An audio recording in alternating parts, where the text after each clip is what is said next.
তুই আমাকে ঢাকলি কেন? আমি বুঝতে পারিনি। তুই জানিস আমি কার ভাই? তুই কার ভাই? হ্যাঁ হ্যাঁ দেখবো। তুই দম থাক, তুই এখানে দাঁড়া। দাদাকে ডেকে নিয়ে আসি। যা তো দাদাকে রেখে দেখি তো দাদা আমার কি করে দেয়।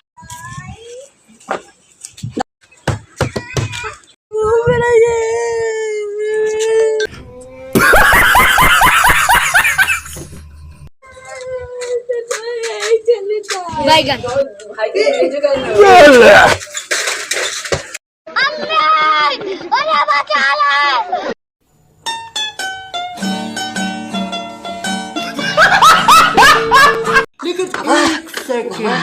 ভেবেছিলাম মনে হয় দাদা মনে কোনো বড় গুন্ডা গুন্ডা হবে, একটু হিজড়া বেড়ালো বাবা।